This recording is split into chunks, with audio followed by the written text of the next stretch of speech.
ঠিক এই পাশে কম, ওই পাশে হ্যাঁ, এই পাশে কম। আরে তুমি ওকে নিয়ে পাশে চলে যাও, শোয়া দাও, শোয়া দাও। আবু ঘুমাও, আপনাদের ঘুম আসতেছে?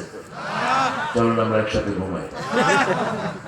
সেলিম ভাই তো 17 বছরই ঘুমাইতে পারে, কত বাসায় ছিল। আর আমাদের সাথ ছিল কিনা একই? মামলা কয়টা? হিসাব ছাড়া মামলা, আল্লাহ হিসাব ছাড়া দিছে। এখন শুধু কয় তুমি কোনায় আর আই কোনায়। স্বাদের বাংলাদেশ, আল্লাহ কত সুযোগ তোদেরকে দিয়েছে। তোর বাপই প্রথম তোকে জাহান্নামে ঢুকাবে। বাপ বলবে তুই আমার জন্য এত মূর্তি বানাইছ কেন? ঠিক না বেঠে? মূর্তি বানালি কেন? মূর্তিটা হলো মুশরিকদের চিহ্ন, ঠিক না ঠিক? হিন্দু ভাইয়েরা যে মূর্তি বানায় এটার কোনো দলিল তাদের কিতাবে নাই। ঠিক আর আমার নবী প্রতিদিন 5 বার বলতেন ওমা আনা মিনাল মুশরিকিন, মুশরিকের সাথে আমার কোনো সম্পর্ক নাই। শিরক আছে যেখানে জান্নাত নাই, শিরক আছে যেখানে জাহান্নাম আছে। তাবিজ ঝুলাবেন না, শিরক। শিরক মিথ্যা কসম কাটবেন না, মাথার কসম, হাতের কসম, ঠ্যাঙের কসম, বোর কসম, এগুলো শিরক। এগুলো কি?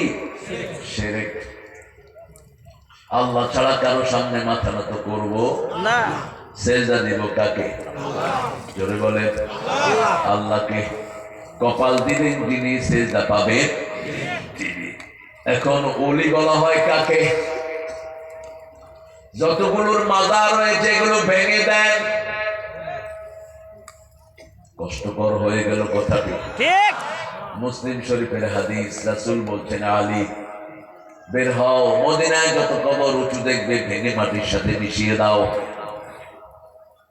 জান্নাতুল বাকিতে হাজার হাজার জান্নাতি মানুষ আছে না নাই? কবরের কোনো চিহ্ন নাই। উহুদের ময়দান, সাইয়্যিদুশ শুহাদা হামজা শোয়া, মৃত্যুর পরে তিনি জান্নাতি, শহীদদের সরদার। রাসূল সাল্লাল্লাহু আলাইহি ওয়াসাল্লাম বলছেন জান্নাতুল ফেরদাউসের ভিতরে পাখি হয়ে ঘুরবে শহীদেরা।